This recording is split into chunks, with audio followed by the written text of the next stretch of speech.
What's happening out there? Welcome to the Man on the Moon world, where we learn, explore, and inspire. Here at the Man on the Moon world, if it has a motor and goes fast, I'll probably talk about it. I'll take you to places you've been and some places you haven't. Check this out. Go to my website, manonthemoonworld.com. Check out my YouTube channel where you can subscribe, comment, like, and share with your friends. Look who's here today. We got Snowman in the building today. Snowman El Presidente of Rare Breed. Man, I've been waiting to get this guy in for an interview, so I am really excited to talk to him. Snowman, welcome to the Man on the Moon world. Thanks for coming, man. Thank you for having me. So let's get right into it, man. Talk to me about your motorcycle roots, your motorcycle biography. When did you start riding a motorcycle? I probably started riding a motorcycle when I was probably 5, 6, 7, 8 years old. Little fella. Yeah, Dad, back when it was mini bikes. I don't know if y'all remember mini bikes. You mean when you pulled the string and it started running? You feel me? Yeah. Almost since then. All right. Now, where are you from? Florida. You from Florida? What part of Florida are you from? Born in Miami, moved up to the country, started getting in trouble at a young age. Mm-hmm. And Mom and Daddy said, I ain't having that. You going up to the country where your grandparents at. So that's where the country boy in me come out at. Okay. So. and there's nothing about this gentleman that's country. He may have a little southern swagger to him, but ain't nothing country about Snowman. So back to you and your motorcycle history. Tell me about some of the motorcycles you've owned in the past. Go back as far as you want. Oh man, you take me way back. Yeah, now. man. People want to know, man. I can go all the way back to the mini bikes. You remember the mopeds that you had to pedal to get started? You had one of them too? I had one of them too, man. Wow. Do you remember the? I don't know how far you can go back if y'all. Well, we're just gonna talk about motorcycles. We're not gonna talk about the dirt world because I love the dirt world too. Is that right? Yes. Okay. So I had, when I was able to get my first motorcycle, real motorcycle, it was a Ninja. Do you remember the Ninja 500? I do. I had one of those. Wow. Then I went to the YZF Yeah. 1100. I went straight from a 500 to 1100. You stepped all the way up. Needless to say, I crashed it. About a month later, not respecting the power. Yeah. But I went from the YZF 1100. No, I'm gonna go back. You remember the FJ 1100? Yeah, I remember the FJ 1100. That, then the YZF 1100. Wow. Okay, you was a Yamaha guy back in the day. Yeah. Okay. All right, that's good. Then I went to the Suzuki 1100 when I wrecked the YZ 1100. I've been on Suzuki's ever since. Okay. I went from Suzuki 1100 to the Suzuki 750. The Willie Bike. GSXR, yes. Yeah, Then the 1000. Just that. Then when the boosters came out, I thought I wanted a boost. I got a couple of those, didn't like them. Okay. Went back to the 1000. I'm just a 1000 man. You like all that power. Yes, I do. You like to go fast. Real fast.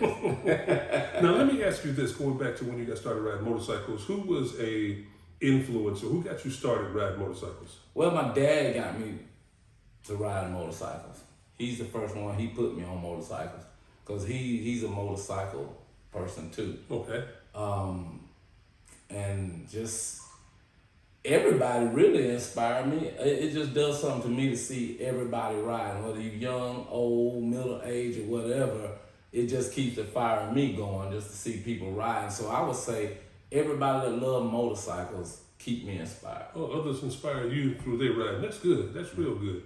So let's go back to when you were early in your motorcycle pedigree. Now, what was the first Harley Davidson that you ever owned? Street glide. A Street Glide? Yep. Oh, did you buy it brand new or did you buy it pre-owned? Brand new. Brand spanking new? Yes, indeed. Oh, man. How long ago was that? Ooh. 07.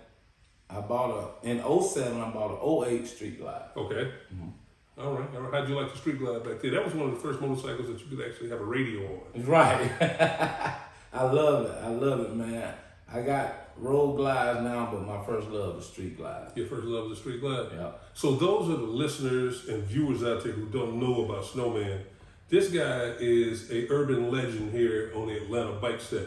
If it goes fast, this cat has probably ridden it and beat somebody whose bike was less faster than his. So this love for speed that you have, where does that come from? You just always like being first? Well, yeah, I always like to be first. Like my favorite movie, if you ain't first, you last. Oh, that's Ricky right. Bobby. But I got that from my dad. My dad, he's a speed junkie too. So I guess it just got in my genes like that, and I just always like to go fast. Everything got to be fast for me. My cars, my trucks, my four-wheeler dirt bikes, my riding lawnmower fast. I got motor work on that You got motor work on your ride more. for sure. My Nice. leaf blower. Oh Lord, you got Everything. a turbocharged leaf blower. Yes, it's two-stroke. Ladies and gentlemen, Snowman, he likes to go fast. I guess we'll just say that thing right there. Now, moving forward, through all these motorcycles and everything else that you've had, tell me about some of the relationships that you've built on your motorcycle from way back then to now. You got friends from back when you had your first mini bike you still know today. You got friends who you've ridden with back in the past that you're still kicking it with. Tell me about those relationships. So, and this is what I try to instill in people and teach people or encourage people, and give people knowledge on is the best relationships are built in the environment in which the other person has a passion for, a love for, or like doing exactly what you're doing. So I built all my relationships riding my motorcycle. Right? And doing that, when you're traveling on your motorcycle, when you meet someone that has the same thing in common as you do, I always give them the utmost respect. I always speak. Hey, how you doing? Pleased to meet you. Nice bike. Where you headed? And people gonna do you the same way. So in doing that, traveling all around the world, I also stopped by MC motorcycle clubhouses. You know, it's cool. At first, I used to just blaze through cities and then stop and speak or talk to nobody. But once I started learning that you got to build relationships, now I don't go to a city where I don't stop by a motorcycle clubhouse or get some history or find out the history, find out who's been there the longest, or go see another president or a vice president. Just building relationships, and that's how I got all these relationships all over the world now, because I ride my bike all over the world, and I think I get all that from showing other people respect. Wow. So you've ridden your motorcycle damn near everywhere. I think I saw a picture somewhere of you putting your motorcycle on a cruise ship, taking it somewhere. Is that a true story? That's absolutely a fact. So tell us about that. You put your motorcycle on a cruise ship, and where'd you go? So what we did was, we started running out of options. We done did everything, riding our bikes everywhere. So I forget who came up with the bright idea. Let's ride our bikes in the Caribbean, the islands, right? Right. So somebody started doing the footwork on and said, hey, they got a motorcycle cruise. So we said, well, let's do that. So Oh, a motorcycle cruise. Yes, Oh. it's called ETA Motorcycle Cruise. Okay. So we looked that up. Matter of fact, Mr. Gene was on that cruise with me. Gene Preston down in Yes. Thunder Shout out to Thunder Tower West down there. So when we found out that we could do that, we started looking into it, and it wasn't that expensive. Everybody thought we're not gonna be able to do it because it's gonna be expensive, but it really wasn't expensive, and we was able to pay as you go. Mm-hmm. So we rode our bikes to Miami, put our bikes on a cruise ship, and we did all the Caribbeans. Did you really? Yes, Well, I bet you that was pretty cool. that was cool. Okay. Actually, they had a motorcycle club in the Caribbean. I want to say it was in St. Martin. Okay. Where we stopped at, they actually came and got us and escorted us to their clubhouse. Oh, that's pretty cool. Yeah. So, for those of you out there who don't know about this gentleman, Snowman is one of those guys who will get on his motorcycle and ride to Nashville, Tennessee to get a cup of coffee. He's the type of guy that'll ride to Tampa, Florida just to get a Cuban sandwich. So, I mean, this guy has ridden all over the place. Tell the people out there about some of the rides that you've made and some of the fun that you've had on the road. I know you got some stories. Man, I could go on and on and on about stories over the road, man. I've done so many with my club, with people not in my club, independent riders, whoever. It doesn't matter to me. I don't care where you're from, who you ride with, what club you belong to. If you want to ride and take a trip, I'm down. Come on, let's do it. Okay, I got some rapid fire questions for you I'm going to throw at you. What's the longest ride you ever made? When we did the trifecta run, I think that was 24 days. 24 days you was out on the road. Yep. I know your wife was mad when you came. Either was glad I was gone. Let me ask you this: have you been to mile marker 1? Yes. How many times do you think you've been to mile marker 1? Mile marker 0. Oh, mile marker 0. My bad. Yeah. Okay. So the Four Corners. Have you hit the Four Corners? Yes, I've done that probably 6 times. 6 times. How about the trip from the Atlanta to Cali? How many times you made that run? 29. This year it'll be 30 for me. And 30 trips from Atlanta, Georgia to Los Angeles, California. yes. That's actually amazing. Wow. Wow. Now, are there any places that you haven't been that you want to go? Yes. Highway Smiley and Guilty. They did Europe. Okay. Him and PJ, then they did Europe. I haven't did Europe yet. Okay. So that's on the bucket list. That's on my bucket list. Is the tour Europe on my bike. So which trip out of all the trips that you've been on did you have the most fun? I gotta say the trifecta run. That was a good one. That was a good one. That was the one we was out for 22, 23 days. What made that so special? You was away from home that long or what?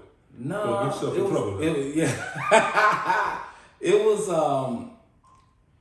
It was the experience, the not knowing, the camaraderie, the depending on one another, having each other's backs out there, watching each other six. When people break down, no man left behind. Okay.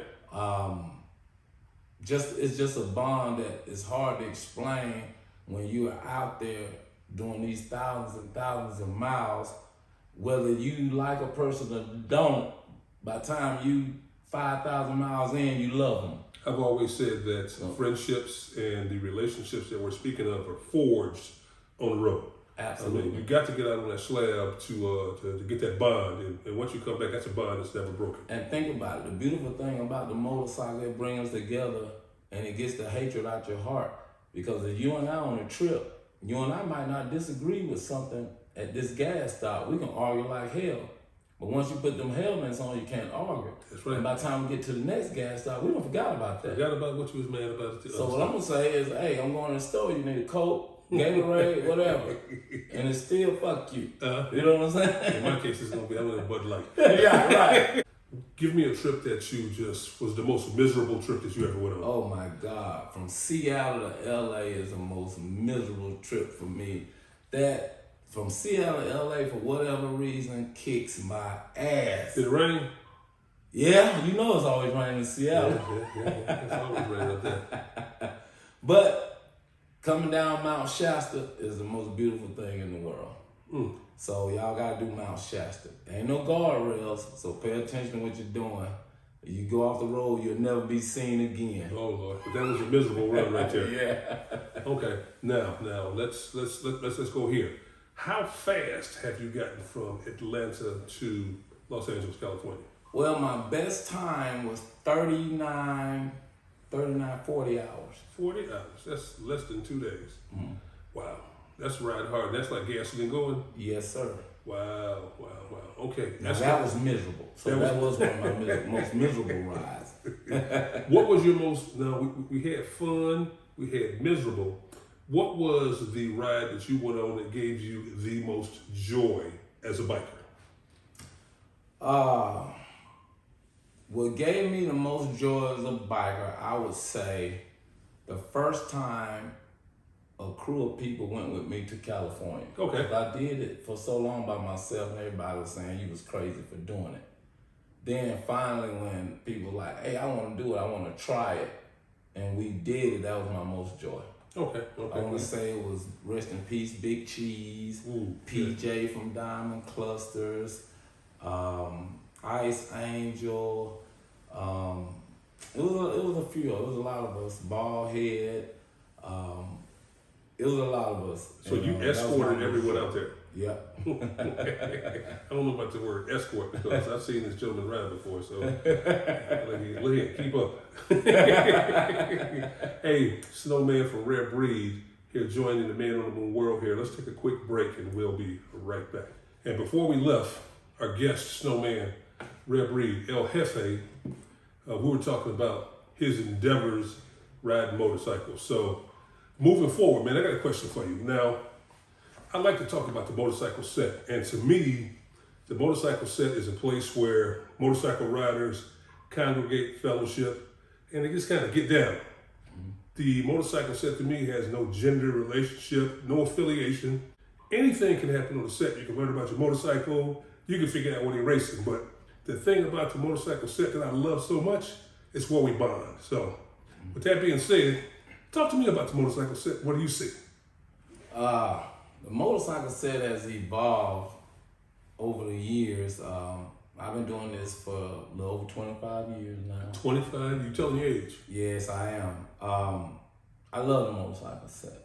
And when I say I love the motorcycle set, I love everything about it. Right. And what it stands for and what it's supposed to be and what it's supposed to look like. Like you said, I like the bonding. I like to see people getting together, fellowshipping.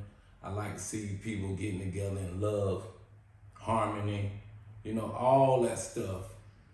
Brothers and sisterhood. I love all that stuff. Yes, we gonna argue, fuss, bicker, fight, but at the end of the day, you argued and fussed and fought with your real brothers and sisters. So at the end of the day, y'all still loved each other. That's right. And that's the way I look at it. If you don't fuss or fight somewhere, something ain't right. Something ain't right. Like I used to say, something in the milk ain't clean. Something in the milk ain't clean. But and the motorcycle set have each other's backs. It's like a community in itself. Right. And we supposed to have each other's back. Look out for each other's well-being. Call on your brother or sister if you need them. Help a brother and sister out when in need. Right. Call a sister and brother even when they're not in need. You know what I'm saying? It's just relationships and bonds and just looking out for each other who have the common interest in which is motorcycles. One thing that I've taken from the motorcycle set was this habit that I've developed. And I developed it a long time ago. It's like if 3 of us are out riding somewhere, maybe 5, maybe 6. But if we're out riding together and we all go our separate ways, it's everybody's responsibility to check in when you get home. If you just send a text, say home safe, or you call somebody, that's what we need to do. And that's Absolutely. what it's all about. And that's what we do. When we out together, we do the same thing. We text and say, hey, made it home, made it in. And me, I'm the last one to go to sleep because me being the president and the leader, I have to make sure everybody's good. So I have to, if somebody don't put it in the chat or the group me, I have to call them or text them personally and be like, you made it in? It's been times where I've checked on people never put in the group me. I made it home. Oh, man. So they calling me talking about, are you home? I'm like, oh yeah, shit, I'm home. So as far as Snowman goes in the motorcycle community and on the set, you've been riding your motorcycle and you've been a part of the Atlanta motorcycle set for as long as I know. Tell me about coming through and coming up in this motorcycle set. What have you done? What different things have you been affiliated with? Just give us your little motorcycle set history there. Well, when I first came to Atlanta, I was riding my bike. I was independent. We all used to meet at the varsity. When I first came to Atlanta, they say meet at the varsity, at the BP across from the varsity. Oh man, they go way back. You know what I'm saying? Yeah. So that's how I got introduced to the motorcycle set. I pulled up at the varsity. Coming from Florida, I had on shorts, Air Maxes, T-shirt. Let's get it. And everybody was like, "Where you going?" I said, "With y'all." They're like, "Nah, bro, you ain't gonna be riding with us like that." Oh really? So I was like, "Nah, we riding." So once I saw how they was riding, oh yeah, I needed some leathers, I needed a helmet, I needed everything, the boots, the whole 9. So that's how I got introduced to the bike set in Atlanta. I met at the BP and the varsity, and from there I started riding. Then from that point, I got introduced to the Regulators. Okay. That's when I joined Regulators. Big shout out to the Regulators. Purple House. Purple House, Quint, Meat, Sea-Dog, Pooh Man, Eyes, all the OGs, Batman. Just so many, man. The OGs took me under their wing, and that's how I really started learning about this bike set stuff. Okay. So from there, you have evolved, man. I mean, I've heard stories of your endeavors back in the day, but I recently met you probably about 2 or 3 years ago because I always heard about Snowman, but I never really met him until then. But since I met this guy, I don't think you've been last doing anything, have you? Nah, I don't like to be last. That's that competitiveness, man. I don't like being last. Yeah, you know, when I came to Atlanta back in 2005, my sister's been living here for her whole adult life. And I used to come down and visit. And my first experience with the motorcycle set here in Atlanta was Frozen Palace over on Old National. Yeah, I still remember I brought my bike down for a weekend, and I said, I'm going out for a ride. And I talked to some cat at the gas station. He was like, everybody's going to the Frozen Palace. For sure. I was like, what's a Frozen Palace? I found out. I went over there and I bought me some bootleg movies, some CDs, and that's where it was going down. So that was my introduction. Octane. That's right. That's right. I didn't want to say that, but I had a few of those too. But yeah, that was my introduction to the Atlanta motorcycle set, and it's been nothing but fun since. Talking about this motorcycle set even more, is there anything that you have to say to all those female riders out there? Because the female riders are coming. For sure. They coming. They here. Yeah, you're right about that. They here. They riding harder than some of these dudes out here, and their bikes is super duper fly. Facts. So go ahead and say something to these female riders out there. So, man, I have a lot of female friends on this motorcycle set that I really tip my hat off to, and I show them all the love I can show them when I see them, and I give them all the praise because back in the day, the females wasn't riding like they are now. Right. You know, yes, they was riding around the city on sport bikes. We was on sport bikes then. Everybody, we evolved to the Harleys. But the females are actually out riding their motorcycles. They traveling. They doing 48 states. They taking their whole club cross state lines. We wasn't doing that back in the day. Well, we was, the regulators, we was doing that. But now it's common for them to say, if you ain't crossing no state line, you ain't going nowhere. That's right. So these women are really putting their foot on some necks, like Dolly. I gotta get, man, that woman rides her ass off. Dolly got more miles backing up than some guys got going forward. You feel me? Her whole club ride, Candy Legs.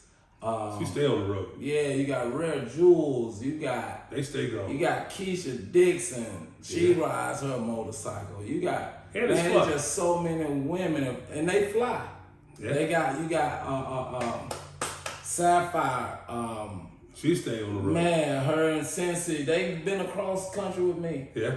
They told me several times. I had Cincy on the podcast, which will be aired here soon, and she talked about how she went to California with you, and you stayed, and they came back, and you gave instructions to make sure that they got back to the A, or they was going to have to deal with you, and she was really appreciative. So for sure, and man, they ride their bikes, Queens of the South. They females, they riding their bikes. Man, all genders, all races, all sexes. Everybody's riding their bikes more, and it makes me feel so good, man. I can't explain the feeling I get when people say, hey, I'm finna ride to California, I'm going to Alaska. Hey, Snow, do you know a route? What's the best route? What's the best highways? It just make me feel good, and I be wanting to go with them. You know what I'm saying? You can't go all the time. Yeah, I want to go. But I love it, man, and I just want to salute all the females out there that's riding your bike. Hey, keep doing it. Keep applying the pressure. Anything I can do to help, any advice I could give you, any contacts you need out there on the road or wherever you're going, just let me know, and I'll do whatever I can for anybody, bro. Okay, now moving forward, I understand that you got a little affiliation with them cats out the Conyers at Street Kings. So what's up with that? Hey man, hey, Street Kings bar none. We the fastest in the streets, man. Oh, we talking shit now. We the fastest in the streets, man. I gotta give a big shout out to O, Georgia Boy, Marvo, Hammer. Them guys keep me out front. They know I like to be number one. They know I like to be fast. And whatever I need, they right there. I say, hey man, I got it. I'm fat. I ain't going on no diet, so I need to buy some more horsepower. And trust me, they get me there, man, and they keep me out front. I just want to salute to them guys too. Street Kings to the front. You know what I'm saying? Everybody that's affiliated with Street Kings, Keisha Dixon, Tawana, Cuzzo, Smoke, everybody that's on the Street King team, I salute y'all. I say I appreciate you guys. And we one big team, man, and we don't have no ego tripping. Ain't no one person bigger than the team. We work on each other's bikes when we at the track or when we in the street. It don't matter. If my bike make it to the finals and it tear up, we take parts off of other bikes and put it on there to get down the track. Okay. Or I take all my stuff off my bike and put on another bike to get down the track. So I'm gonna put you on the spot with this one. Who got the fastest bike in the A? Ooh-wee. In the streets. On the street. I'm talking on the streets. Street Kings. Street Kings. Okay. All right. Street Kings. Y'all heard that out there. So remember, we all won. Yeah. I've seen some of the work that these cats have done out there, and let me tell you something, man, they shredding tires. That's for sure. Street Kings. Shout out to you guys out there. And by the way, we go all over the world. When somebody call us out, don't matter where you are, we go race. Okay. We were just in California in the streets racing. Really? Yeah. I And heard- Miami. I heard them cats from the Wolfpack last year when they invited y'all out here. They had they had something to say about it. Yeah, we went out there and kicked their ass. Now I understand we got pound for pound coming up too. Y'all taking some Oh, we horsepower with already that? kicked their ass. Okay, all right. Well, hey, Street Kings, we appreciate what you guys are doing for these bikers out here, man. Snowman Rare Breed here with the Man on the Moon World. Hey, we're gonna take another break and we're gonna come back and we got some real good information for you. So, I think he's got one more thing he wants to say. Before we leave, I gotta give it up to my guy at House of Hogs, Fix It, that keep me looking fly, keep my bikes looking good, build me some nice bikes, Okay. one of a kind bike. His ideas is crazy. And hey, I just want to say appreciation and salute to the House of Hogs over there, Where's House of Hogs at? over Clark Howell Highway. Okay. House of Hogs. You said Fix It over there? Yeah, old Fix It over He there. getting it done. He getting it done. Shout out to Fix It over at House of Hogs, all right? Man on the Moon World, Snowman, El Jefe, Rare Breed. We'll be right back. We're going to switch gears. And what we want to talk about right now is something that I don't think anybody in the motorcycle community talks enough about. I don't think we as people don't talk about it enough, and it's financial security. Now, Snowman is in a position where he can give us advice about what we should be doing to secure our future. And with that being said, tell us what's going on and what do you got going on? Well, it's crazy. I never thought in a million years growing up, wasn't rich, wasn't even middle class, A lot of us grew up poor, but we always had a dream. And I never stopped dreaming, but I never thought I'd be in a position to even be able to talk to or educate anybody on finances. Right. But, thank God I am now, but it took a lot of years of learning, listening, soaking up this stuff with a sponge, reading, self-developing, the whole nine to get to the position where I'm at now. Most people that know me know where I come from on this motorcycle set. And I'm the type of guy, I've always tried to bring people along with me. If I find the plug, I'm telling everybody about the plug. You feel me? My man. You feel me? So it took me 5 or 6 years to get to where I'm at to be able to even talk to people or educate people about finances and how to secure their future and their finances. That's what I do now a lot. I didn't mean to interrupt, but a lot of people have ideas of what's supposed to happen, but they don't have a roadmap. Absolutely. I'm glad you said that. And that's the biggest problem in our community, bro. No one never gave us a financial GPS. I don't care how much education you have, how many colleges you've been to, how many degrees you got. No one never taught us about finances and how money works. Right. No one. So it's a big misconception when our people think 401ks and all this stuff, they're doing the right thing. Yes, that's okay, but that doesn't secure your future. Everyone who depends on a 401k, when they get that 401k, when they retire, 18 statistics show 18 months to 2 years later, they have to go back to work. Why? Because their finances has ran out from that 401k. So stop right there. You're saying that me, if I stopped working at 59, which is when I can crack my 401k open, you're telling me 2 years later that money will be gone and I'll have to go back into the workforce to enjoy my retirement. I got to go to work to enjoy my retirement. Absolutely. Wow. Okay. And here's why. While your 401k is sitting there, that money is not making you no money. So when you get ready to take money from that 401k, you get penalized. It's taxed as income. Absolutely. Then you have to wait to get your money when you need it.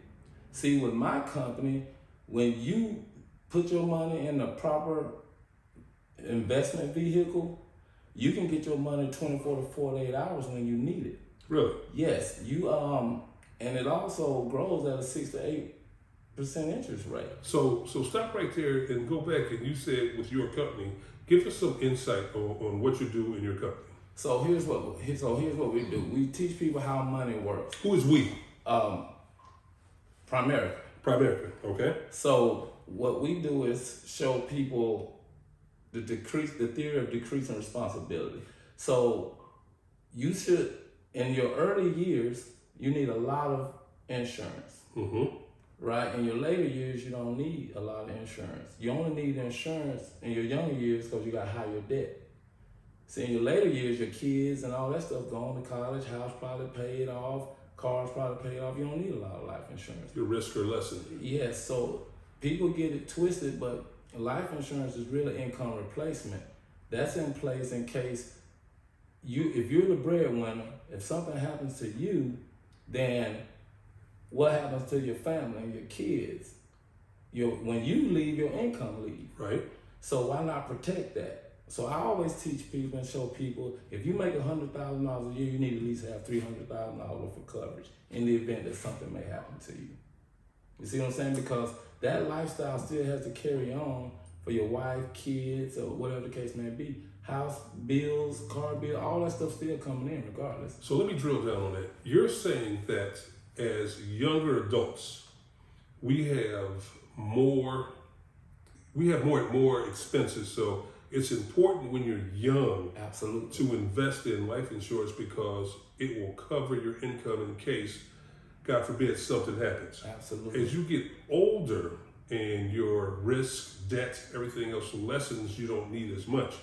And I think the key to what he's saying is that as young adults, when you're young, you need to invest wisely and protect yourself. So absolutely. I'm sorry, I just wanted to drill down. Yeah, that's cool. So, and then at a young age, life insurance is cheap, very cheap. You can get 500, a million, or whatever, because you have no health issues. And it's gonna be super duper cheap, 30, 40, 50, 60 bucks, right? But you spend that on cigars and beer and Ciroc and all that good stuff. We'll party it off. You see what I'm saying? We're gonna party it off, but also you need to be investing at a young age. So here's the beautiful thing about what I love doing, right? I show people the investment things. A lot of us, we shy away from investing because we think we gotta have a lot of money. You can start investing with $50, $100, as long as you're investing something. Ooh, a lot of y'all that's gonna see this, y'all bank with Bank of America, Chase, or whatever, you probably got 0.1, 0.2, right? So let's just say you got $50,000 in the bank. At that interest rate, it's gonna take 72 years for that money to double. You dead. 72 years. Absolutely. Do the math. $50,000 to double. Wow. You see what I'm saying? That's eye-opening right there. Right. So why not invest your money in an investment vehicle where the rate of return on your money may double every 6 years? Okay. Now, this investment vehicle that you speak of, is that something that you're privy to? Yes, I have investment gurus and professionals on the left side and right side of me at all times. So if anybody want to do that and they're going to set up your portfolio, they're going to customize it to you, to your liking, how you want to do it, how you want it to grow, the whole nine. So all you gotta do is give us a call, give me a call, and I'll put you right with my people. They are direct to me, and they are professional. And we've actually done a lot on the motorcycle set for people already. You know, I can't say that, I'm not liberty to say who and what, but Right, I understand. a lot of people get it, and a lot of people are starting to do that. Why? Because the pandemic was horrible, but it was also good because it opened up the eyes to a lot of people. It sure did. On why investing and insurance is important. We do a lot of rollovers. So once people hear about what I do, they take their money out that 401k and they roll over their money, start making them money. Okay. So those of you who don't understand the term rollover, let's say for instance you quit your job, you've been there for 10 years, you've been invested in 401k, you start a new job. If you want to take that retirement or that 401k money and you want to put it into the new company's 401k or retirement, that's called rolling it over. And Snowman's telling us, instead of doing that, there are other options that are available to you out there. Absolutely. And once again, I mean, we need to start doing this at a younger age.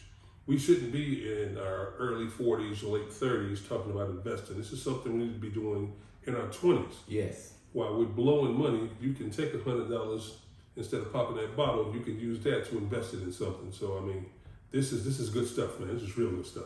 Absolutely, man. I just learned so much, man, with this, and I kicked my own self in the butt by not knowing this. But hey, we never knew. But once I found out, and what really got me going, and why I'm so passionate about it, is when my mama passed 5 years ago. Mm-hmm. She had insurance. Right. But she had the wrong kind of insurance. Oh, wow. Now I watched my mom pay this man come to our door as a kid all these years. She's reaching a bra, you know, the old folks reaching a titty and get the money, right? That's right. So I know my mom had a $50,000 policy, but when she died, you know how much money we got? We only got like, what, 9,000 of that. Wow. And So, she had paid your entire life. At least up to 45. Oh, man. 45 years. Man. And she only got that amount of money. Why? Because what they teach you is when we as people here, you can borrow on a policy, oh, we want that. But what they're not telling you is you're borrowing your own money and you're borrowing it at a 6 to 8 interest rate on your own money. Wow. So what happens is when you pay your premium to your life insurance, some of it goes there and some goes to the savings. Okay. But when you die, all that money in the savings goes back to the insurance company. Really? Yes. Wow. It's a ripoff. Wow. Watch the Susie Orman video. She will explain that to you. Okay. Once again, Man on the Moon World Live here with Snowman, and we're talking about financial planning, and we're talking about stabilizing or investing in your future. This is a taboo subject in a lot of households. People just don't want to talk about it, but it's something that we on the motorcycle world and the motorcycle community need to talk about. So invest your money wisely. Start young. Don't wait till it's too late. I mean, like you said before, insurance is good when you're young because number one, it's cheap. Number two, if something was to happen to you, God forbid, that's going to cover you for anything and everything that your family may need in the event of a total loss. Absolutely. So, Snowman, anything else to add with that? Yes.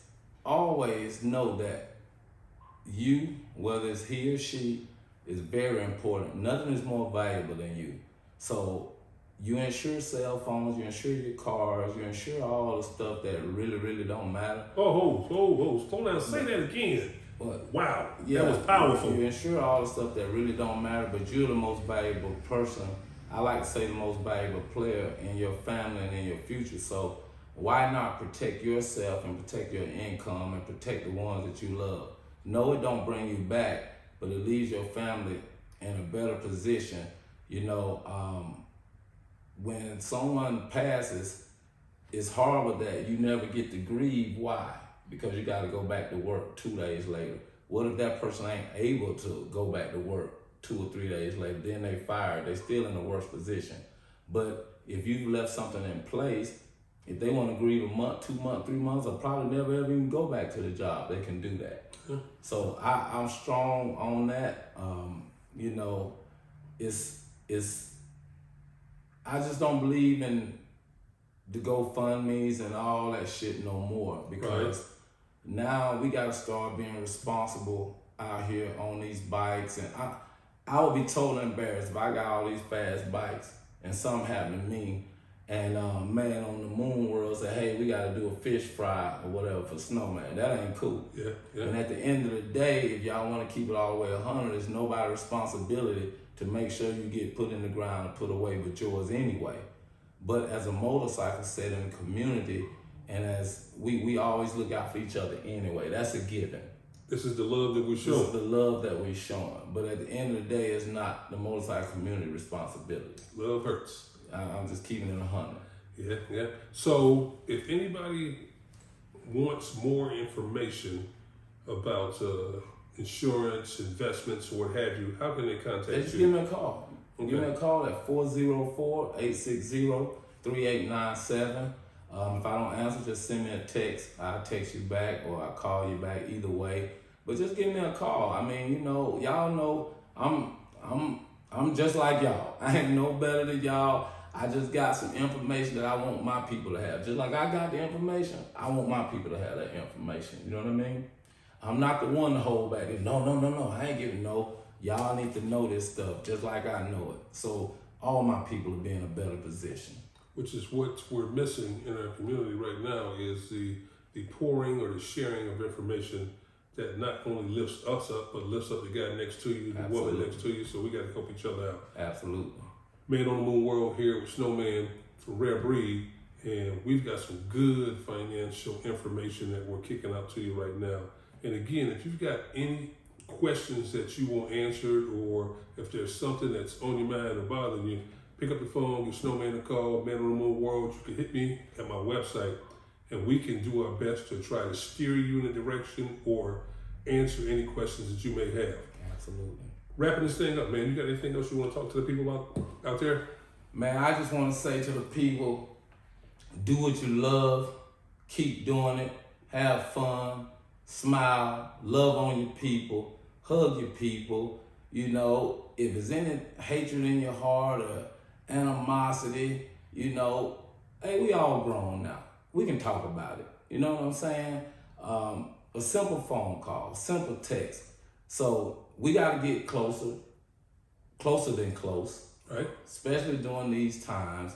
And we just gotta embrace each other, man, and stay tight like we are. Get your stuff in order, your finances, your investments, whatever, so you can just sleep better at night knowing that everything is gonna be okay and you can enjoy your motorcycle, and we just get up and ride some more. That's right, because at the end of the day, tomorrow ain't promised. It ain't promised. That's why they call it a gift, because it's a present. Well, the present is a gift, baby. Let me tell you something. So, Man on the Moon World, Snowman from Rare Breed here, man. Thanks for stopping by. I greatly appreciate it, man. And this information hopefully will help some people out there who had questions or maybe want to reach out to you as well. Man on the Moon World here at the Speedworks studio here in Rex, Georgia. Snowman, Rare Breed. Thanks for showing up, man. We appreciate it. And we'll see you next time. And I would like to say, man, I appreciate you. I appreciate everything you're doing. It's an honor for me, for you to think enough of me, to want to hear me, hear my story, hear my information. I want to say thank you from the bottom of my heart. If there's anything that I can do for you and whatever you got going, I'm here for you, my brother. All right. You heard that. I'm going to need about 10 stacks. No, I'm just kidding. You Snowman. Hey, man, it's been a pleasure having you here, man. And we'll see you next time on the Man on the Moon World. Remember, we'll see you soon. Y'all be safe out there, because bike season is just now getting started. Thanks for joining us. Yes, sir.